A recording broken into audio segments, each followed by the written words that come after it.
Bienvenue. Bienvenue dans le cours de la Bible, du monde de demain. Puisque vous avez demandé ce cours, vous savez probablement que vous êtes un peu différent de la vaste majorité des gens autour de vous, qui ne s'intéressent pas au enseignement de la Bible. Vous faites partie des rares personnes qui veulent en apprendre davantage. Peut-être faites-vous partie de ceux que Dieu appelle à notre époque et voulez-vous lui rester fidèle?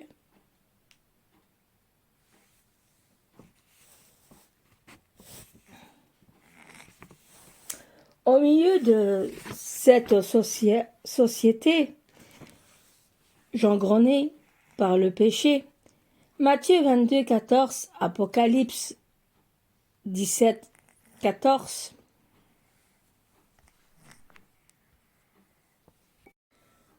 Dans Matthieu 22 à 14, il dit: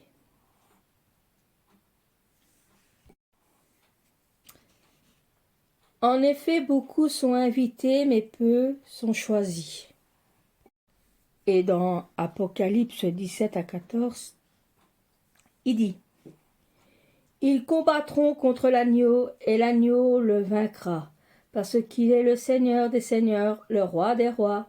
Ceux qui ont été appelés, choisis et fidèles sont avec lui, et le vaincront aussi. Je répète, ils combattront contre l'agneau, et l'agneau le vaincra, parce qu'il est le Seigneur des seigneurs et le Roi des rois. Ceux qui ont été appelés, choisis et fidèles, ils sont avec lui, les vaincront aussi. Les 24 leçons de ce cours ont été élaborées par Feu M. John Wing, un évangéliste dans l'œuvre de Dieu, qui a prêché les vérités avec force pendant des décennies à travers ses écrits et sur les ondes. M. Witch avait un véritable talent pour présenter la vérité divine de façon claire et vivante, afin d'aider les gens à comprendre les mystères de la Bible, et nous sommes certains que vous tiriez profit de ces talents d'enseignant. Cela étant, M. Wing ne peut pas faire tout le travail à votre place. Si vous n'ouvrez pas la Bible et si vous n'examinez pas les passages qui citent, vous n'arriverez pas à prouver la vérité par vous-même, comme le faisaient les gens de Béret, qui reçurent la parole avec beaucoup d'empressement, et ils examinaient chaque jour les Écritures pour voir si ce que l'on dit c'était exact. Dans Actes 17 à 11, il dit: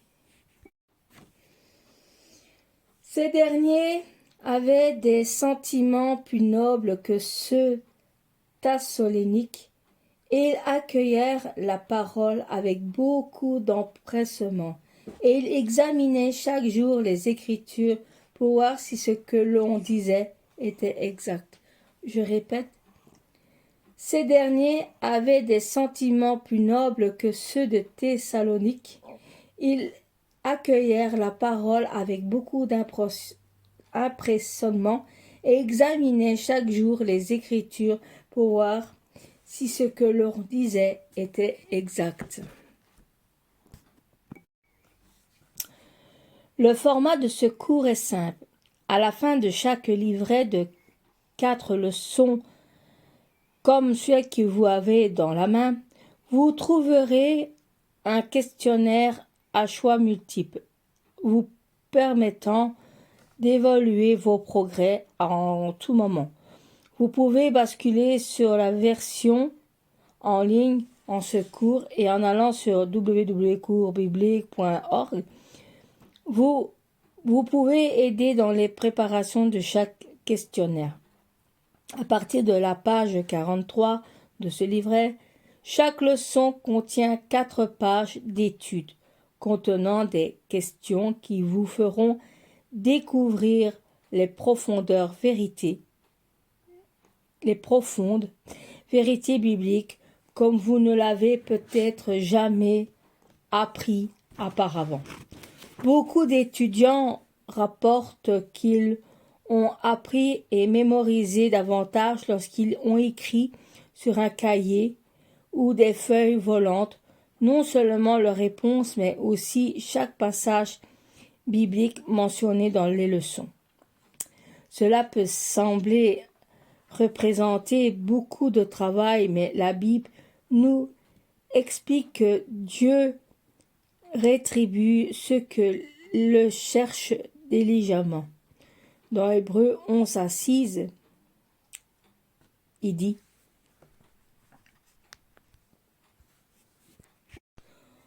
Or, sans la foi, il est impossible d'être agréable à Dieu, car il faut que celui qui s'approche de lui croit que Dieu existe et qu'il récompense ceux qui le cherchent. Je répète. Or, sans la foi, il est impossible d'être agréable à Dieu, car il faut que celui qui s'approche de lui croit que Dieu existe et qu'il récompense ceux qui le recherchent. Lorsque vous aurez achevé ce cours, votre récompense ne sera pas un diplôme ou un certificat. Ce cours n'est pas un entraînement ministériel, c'est un cours pour enseigner la précieuse vérité divine à tous les croyants. Par contre, vous recevrez la récompense infinie plus grande de la vérité de Dieu et les outils pour le mettre en pratique dans votre vie. Y a-t-il le plus gratifiant de la plus digne comme récompense pour votre temps et votre attention? Il y avait de nombreuses façons de démarrer ce cours et nous avons choisi de commencer avec la prophétie biblique entre un quart et un tiers de la Bible et constitue de prophéties prouvant que la Bible est l'œuvre de notre Créateur qui annonce des commencements et qui doit arriver. Prenez de quoi écrire et commençons à explorer la parole de Dieu. Nous espérons et nous prions pour que vous abordiez ce cours avec zèle et profondément votre compréhension des précieux dons de Dieu à l'humanité, la Sainte Bible.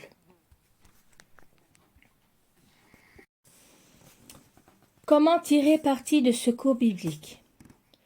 Tout le monde peut-il apprendre la Bible? Le simple fait d'avoir demandé ce cours de Bible montre déjà que vous cherchez à comprendre la Bible. C'est exactement le but de cette publication. Si vous l'utilisez comme il convient, nous sommes confiants que dans le mois à venir, vous serez capable de comprendre la Bible et son message vital. Pourquoi étudier la Bible? La Bible a été brûlée, interdite et ignorée des érudits. Ont tenté de la dévoluer. Certains ont même déclaré qu'elle n'était pas la parole. Surannée, sans but, pratique, cependant, elle n'a jamais disparu. Elle fut le premier livre imprimé par Gutenberg en 1456 et elle a demeuré des années après années. Le livre le plus vendu dans le monde. Elle a profondément influencé la culture occidentale et elle a été traduite en plus de langues et de dialectes, excusez-moi, que n'importe quel autre livre.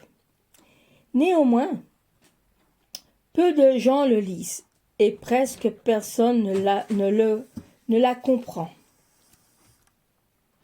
Pourquoi devrions-nous continuer à lire ou à étudier la Bible dans nos jours? En quoi ces anciens livres sont-elles pertinentes dans notre société? En progression, dans cette leçon, nous verrons que la Bible est le plus en avance sur l'actualité et les journaux d'aujourd'hui. Pourquoi la Bible est-elle pertinente? Tout simplement car c'est le manuel d'instruction du Créateur et ces instructions sont toujours pertinentes. Lorsque Dieu créa l'univers, il établit en ensemble des principes, réjouissant tout ce qu'il contient, y compris la vie humaine.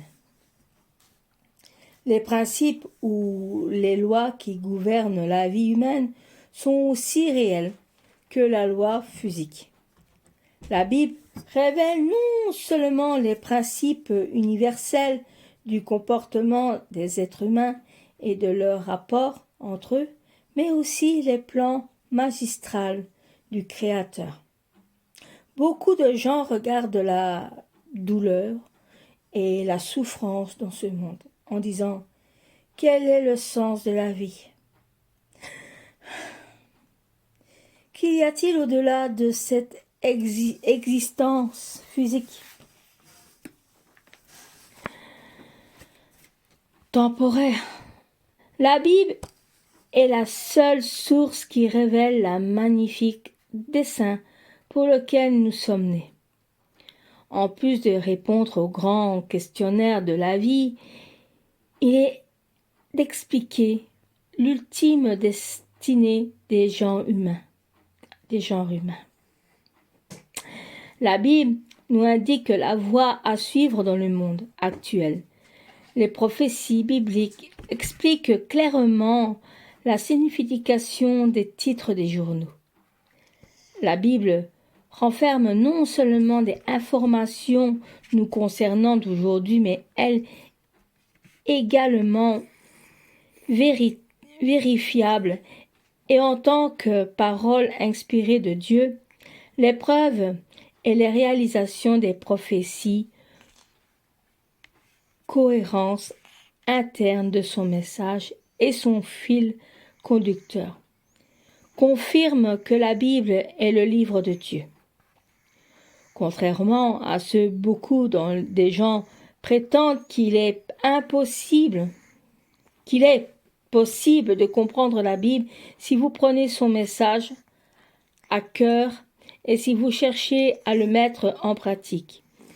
Il transformera votre vie ici-bas et vous mènera à la vie éternelle. La Bible est le livre de Dieu et elle renferme la parole de vie. Le cours de Bible du monde de demain est destiné à vous donner l'occasion de développer votre compréhension de la Bible et d'évaluer votre progression. Chaque leçon que vous étudierez couvrira un sujet différent, essentiel à votre vie et votre compréhension biblique, avec une révision et un questionnaire au choix multiples à la fin de chaque série de 4 leçons. Comment tirer le meilleur parti de ce cours? Vous devrez d'abord comprendre qu'il s'agit seulement d'un outil ou d'un guide dans votre étude du livret de Dieu. La Bible, si vous désirez vraiment comprendre les enseignements bibliques sur un sujet donné, vous devrez lire les Écritures et il est prix normal que vous examinez réellement chaque verset cité dans le texte. Ce faisant, vous pourriez constater par vous-même ce qu'il est réellement la Bible. Et vous pourrez lire ces versets dans leur contexte. Plus nous utilisons nos sens, plus notre apprentissage efficace secours à non seulement pour but de votre parler de la Bible, mais aussi de vous habituer à examiner les réponses par vous-même.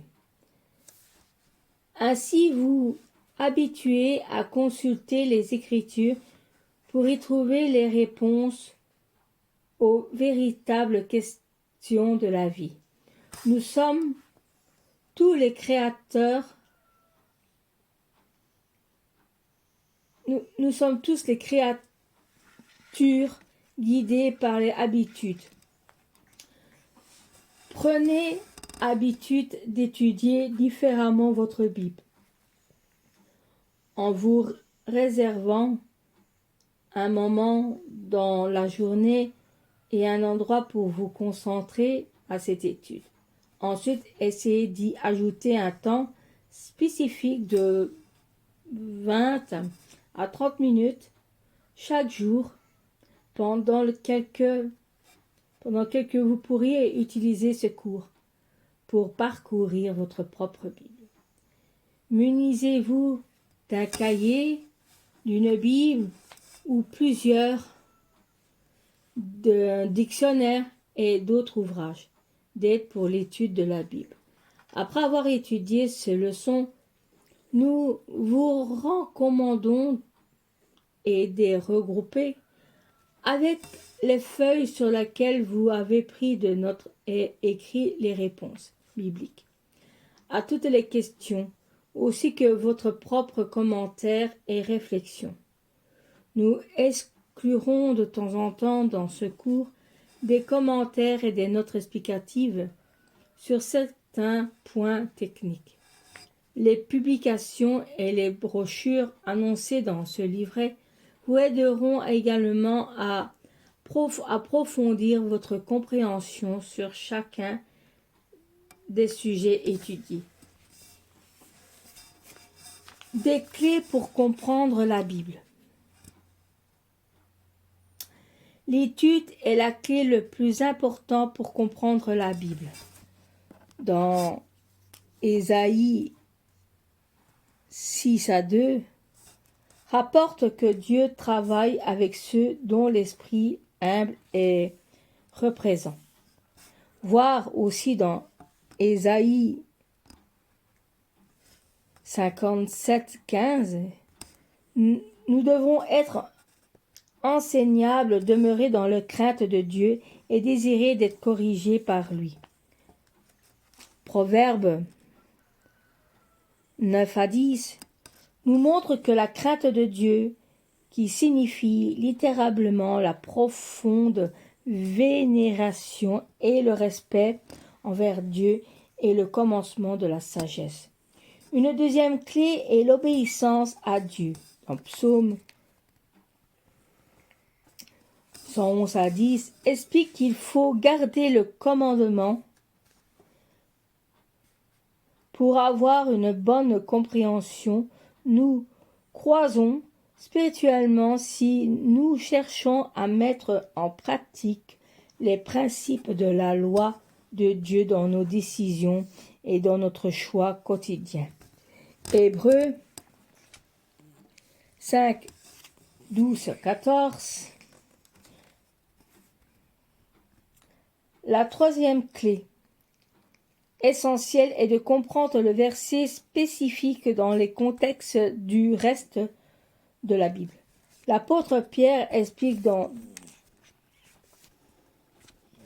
2 Pierre 1-21 que chaque écriture ne peut être le sujet d'une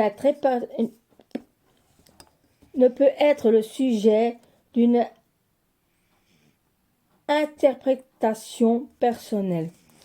Dieu a inspiré tous les livres hors versets relatifs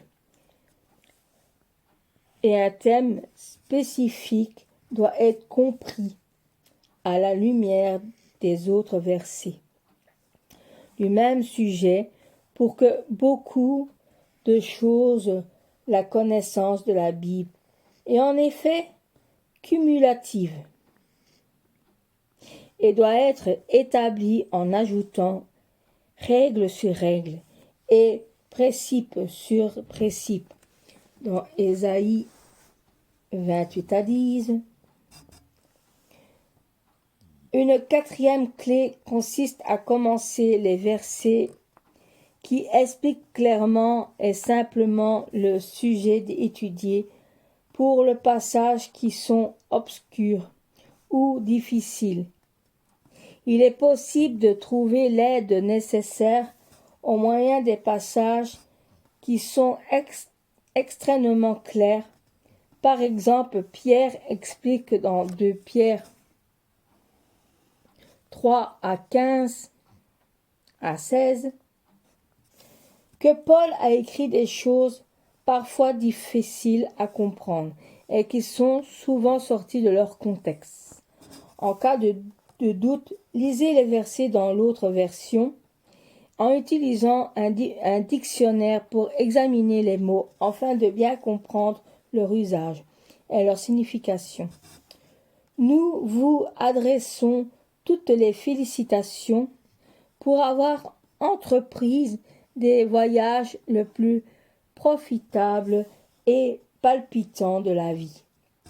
C'est un voyage qui vous mènera vers une profonde compréhension de la révélation divine du monde et vers une plus grande connaissance du grand plan de Dieu pour l'humanité et pour vous personnellement. Amen.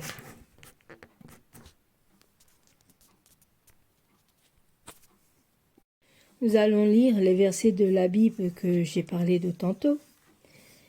En premier, Ésaïe 66, 2 dit « Tout cela, c'est ma main qui l'a fait.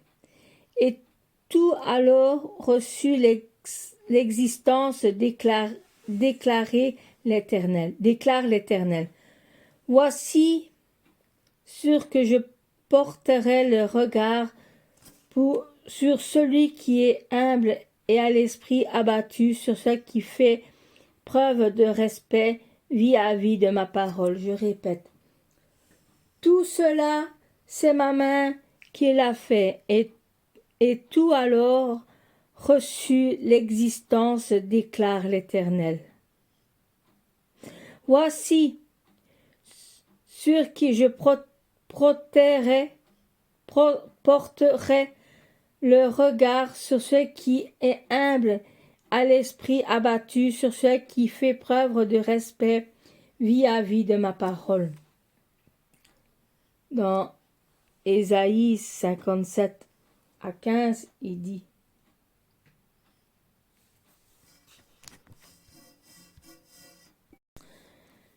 Ésaïe 57 à 15.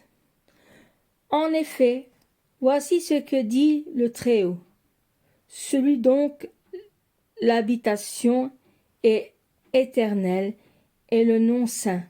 J'habite dans les hauteurs et la sainteté, mais je suis aussi avec l'homme brisé, abattu, afin de redonner vie à l'esprit abattu, afin de redonner vie au cœur brisé.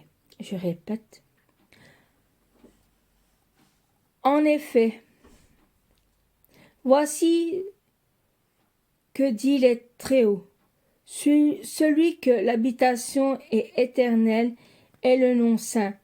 J'habite dans les hauteurs et la sainteté, mais je suis aussi avec l'homme brisé, abattu, afin de redonner vie à l'esprit abattu, afin de redonner vie au cœur brisé.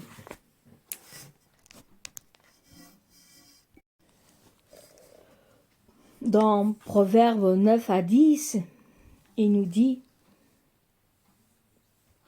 « Le commencement de la sagesse, c'est la crainte de l'Éternel, la connaissance de Dieu saint.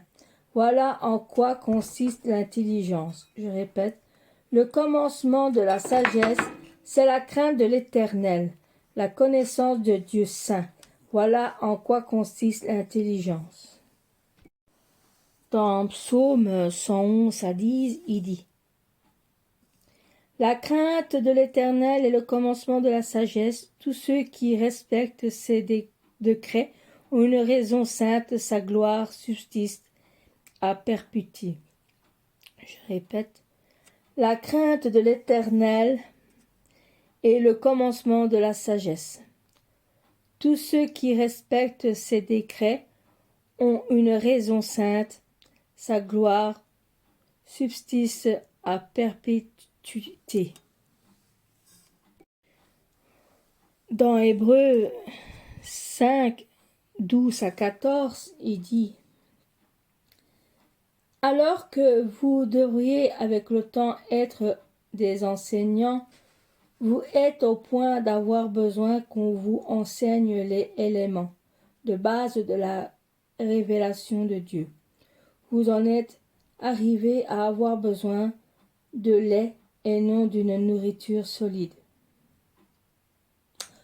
Or, cela qui est au lait est expérimenté dans la parole de justice, car il est un petit enfant.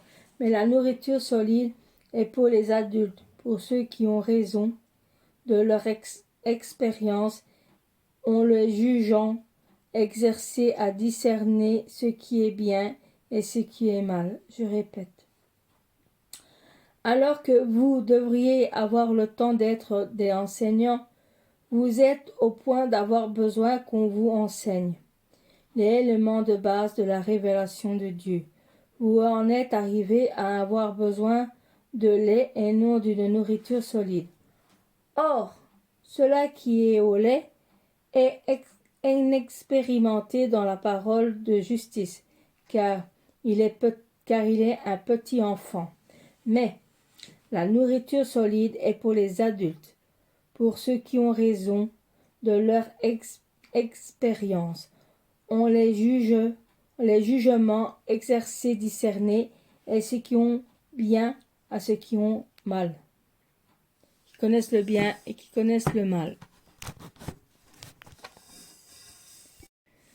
Dans 2 Pierre 1, 20 à 21, il dit: Sachez avant tout qu'aucune prophétie de l'Écriture n'est une affaire d'interprétation personnelle, car ce n'est jamais par une volonté d'homme que prophéties ont à rapporter, mais c'est poussé par le Saint-Esprit que l'homme ont parlé de la part de Dieu. Je répète, sachez avant tout qu'aucune prophétie de l'Écriture n'est une affaire d'interprétation personnelle, car ce n'est jamais par une volonté d'homme qu'une prophétie a été emportée, mais c'est poussé par le Saint-Esprit que des hommes ont parlé de la part de Dieu. Amen. Dans Ésaïe 28, 10 dit: En effet, cet ordre sur ordre, ordre sur ordre, règle sur règle, règle sur règle, un peu ici, un peu là-bas. Je répète. En effet, cet ordre sur ordre, ordre sur ordre, règle sur règle, règle, règle sur règle, un peu ici, un peu là-bas. Et dans 2 Pierre 3, 15 à 16, il dit: Considérez bien que la patience de notre Seigneur est votre salut. Notre bien-aimé frère Paul vous l'a aussi écrit conformément à la sagesse qui lui a été donnée. C'est ce qu'il fit donc dans toutes les lettres où il parle de des choses. Il s'y trouve certains des points difficiles à comprendre et la personne ignorante et mal informée, en tordant les sens comme elles le font, et d'autres écritures pour leur propre ruine. Je répète. Considérez bien que la patience de notre Seigneur est votre salut. Notre bien-aimé frère Paul vous l'a aussi écrit confortablement à la sagesse qui lui a été donnée. C'est ce qu'il fait dans toutes les lettres où il parle des choses. Il s'y trouve certains des points difficiles à comprendre. Les personnes ignorantes et mal affermies tordent les sens comme elles le font des autres écritures pour leur propre ruine. Amen. Commençons le cours. Leçon 1, première partie. La Bible, un livre pour aujourd'hui. Beaucoup de gens pensent que la Bible est uniquement un vieux livre, ne parle que des choses et de peuples, appartenant à un passé lointain.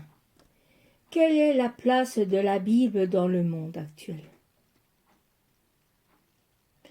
Se pourrait-il qu'elle parle de la situation du monde à notre époque? Jésus-Christ fut le plus grand présentateur de tous les temps. Mais au lieu de rapporter les informations dans la veille, comme le font les journalistes, il annonça d'avance les événements à venir et il discuta de l'état du monde dans les années qui précéderont son retour sur terre pour établir le royaume de Dieu. La Bible est beaucoup plus qu'un livre de poésie, d'histoire ancienne.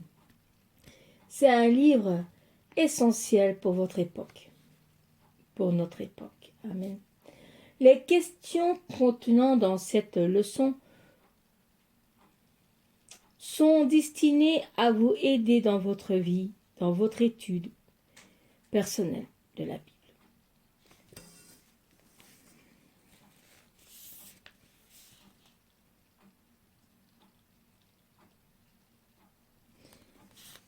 Nous allons commencer par la leçon, par le premier. Numéro 1. Faut-il, dit au prophète Daniel, que ses écrits ne concernent pas son époque, mais qu'ils seraient scellés jusqu'au temps de la fin. Dans Daniel 12-9, il dit: Il répondit: Vas-y, Daniel, car ces paroles seront tenues cachées et marquées du sceau de secret jusqu'au moment de la fin. Je répète. Il répondit: Vas-y, Daniel, car ces paroles seront tenues cachées et marquées du sceau de secret jusqu'au moment de la fin. Dans le 2, au temps de la fin, qui comprendra ce que Daniel a écrit. Dans le 12-10, il dit: Beaucoup seront purifiés, épurés et affinés. Les méchants feront le mal, et aucun d'eux ne comprendra, tandis que ceux qui seront perspicaces comprendront. Je répète. Beaucoup seront purifiés, épurés et affinés. Les méchants feront le mal, et aucun d'eux ne comprendra, tandis que ceux qui seront perspicaces comprendront. Amen.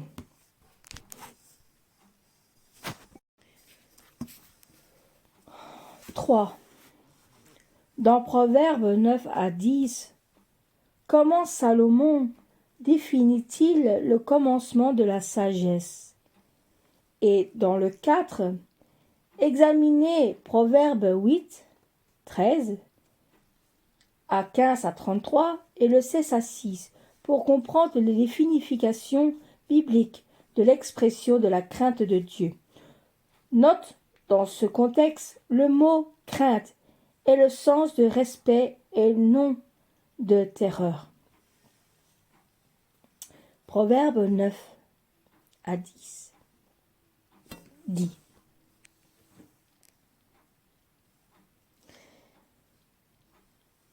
Le commencement de la sagesse, c'est la crainte de l'Éternel, la connaissance de Dieu saint. Voilà en quoi consiste l'intelligence. Je répète, le commencement de la sagesse, c'est la crainte de l'Éternel, la connaissance de Dieu saint. Voilà en quoi consiste l'intelligence. Proverbe 8 à 13. Craindre l'Éternel, c'est détester le mal, l'ignorance, l'orgueil, la voix du mal, à la bouche perverse. Voilà ce que je déteste. Je répète. Craindre l'Éternel, c'est détester le mal, l'arrogance, l'orgueil, la voix du mal et la bouche perverse. Voilà ce que je déteste. Proverbe 15, 33, il dit: La crainte de l'Éternel enseigne la sagesse et l'humilité, précède la gloire. Je répète. La crainte de l'Éternel enseigne la sagesse et l'humilité précède la gloire. Proverbe 16 à 6, il dit: Par la bonté et la vérité, on expire la faute par la crainte de l'Éternel en se détournant du mal. Je répète, par la bonté et la vérité, on expire la faute et par la crainte de l'Éternel, on se détourne du mal. Dans Psaume 111 à 10, quelle clé importe-nous est donnée pour comprendre la parole de Dieu? Psaume 111 à 10, il dit: La crainte de l'Éternel est le commencement de la sagesse. Tous ceux qui respectent ses décrets ont une raison sainte, sa gloire subsiste et à perpétuité. Je répète. La crainte de l'Éternel est le commencement de la sagesse. Tous ceux qui respectent ses décrets ont une raison sainte. Sa gloire subsiste à perpétuité. Numéro 6. Les disciples du Christ l'ont-ils interrogé sur la fin du monde? Voyez dans Matthieu 24 à 3. Notez que dans ce verset, les mots grecs traduits par le monde et ayons signifie époque dans le Nouveau Testament. Deux autres mots ont été traduits par mode, kesmos, qui se réfère à la société de écoumène, qui se rapporte à la planète Terre ou englobe.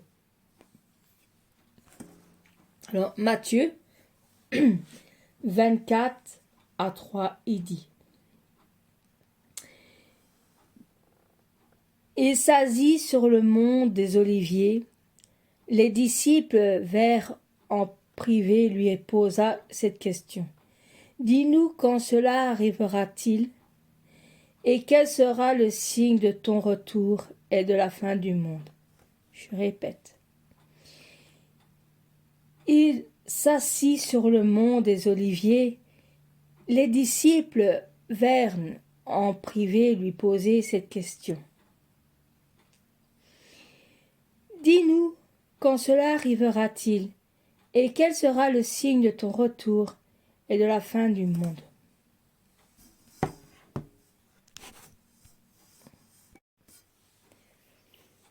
Numéro 7. Dieu connaît-il l'avenir? révèle-t-il cette connaissance dans sa parole? Voir Ésaïe 46, 9 à 11. Il dit: Souvenez-vous de tout premier événement, en effet, c'est moi qui suis Dieu, et il n'y a pas d'autre. Je suis Dieu, et personne n'est comparable à moi. Je révèle dès le début ce qui doit arriver et longtemps à l'avance, ce qui n'est pas encore mis en œuvre. Je dis mon projet se réalisera et je mettrai en œuvre tout ce que je désire. C'est moi qui appelle, laisse un oiseau de proie d'une terre lointaine, l'homme chargé de réaliser mon projet. Ce que j'ai dit, je le ferai arriver. Ce que j'ai prévu, je le mettrai en œuvre.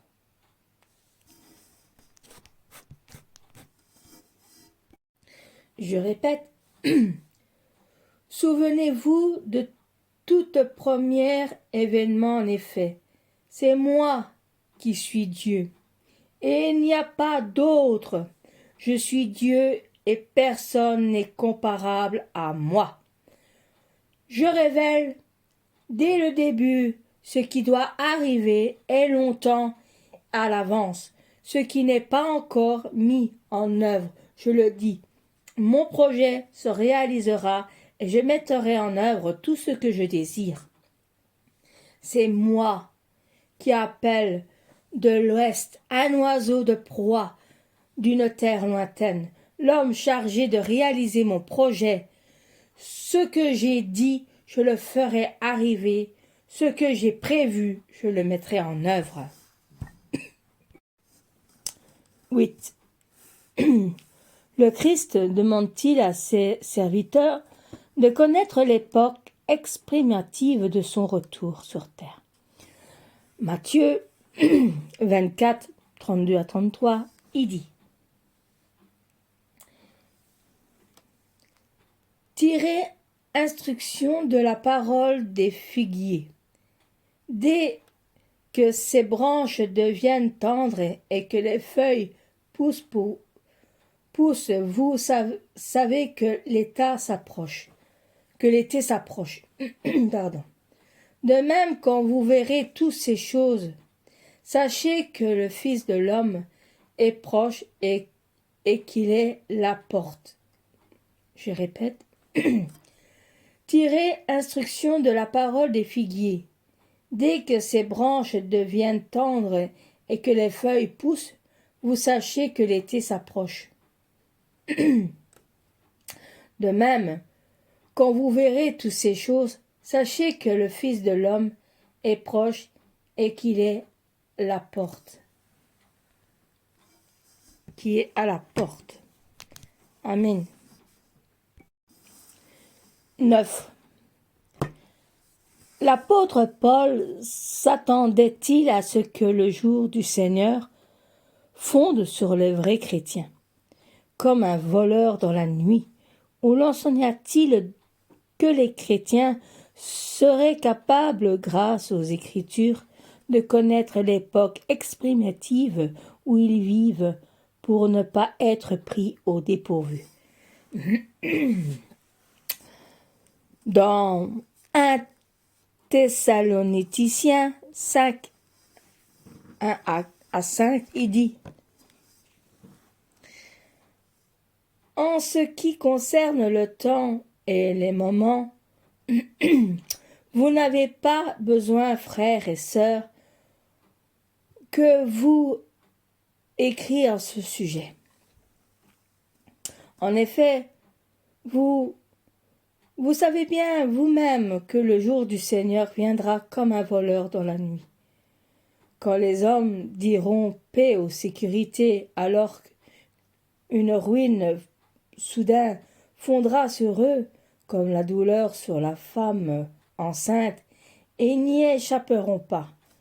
Mais vous, frères et sœurs, vous n'êtes pas dans les ténèbres pour ce jour, vous surprennent comme un voleur. Vous êtes tous des enfants de la lumière et des enfants du jour. Nous ne sommes pas de la nuit ni des ténèbres. Frères et sœurs, je répète. En ce qui concerne le temps et le mouvement, nous n'avons pas besoin, frères et sœurs, qu'on vous écrive en ce sujet. En effet, vous savez bien vous-même que le jour du Seigneur viendra comme un voleur dans la nuit. Quand les hommes diront « paix et sécurité », alors une ruine soudaine fondra sur eux, comme les douleurs sur une femme enceinte, et ils n'y s'échapperont pas. Mais vous, frères et sœurs, vous n'êtes pas dans les ténèbres pour ce jour. Vous surprennent comme un voleur. Vous êtes tous des enfants de la lumière et des enfants du jour. Nous ne sommes pas de la nuit ni des ténèbres. Amen. 10. Dieu est-il le seul à connaître cette date exacte? Dans Matthieu 24, 36, il dit «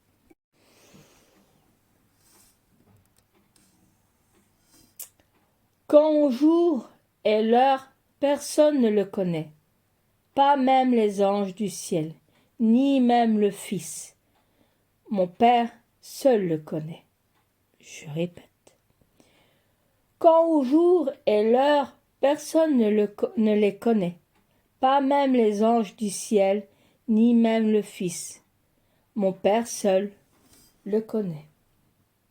Amen. Voilà l'arrangement des livres de la Bible.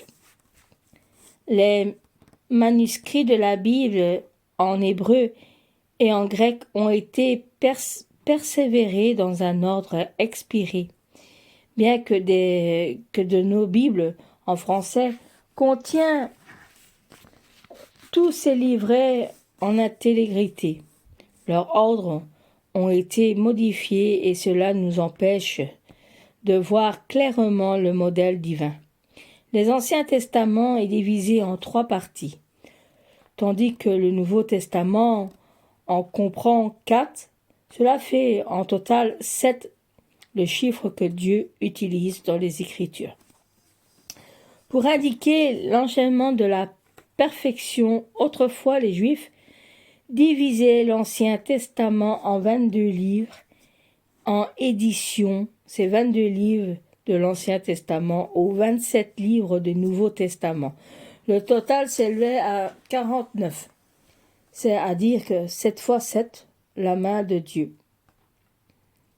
est manifestement en présence dans l'arrangement de ces livres remarquables.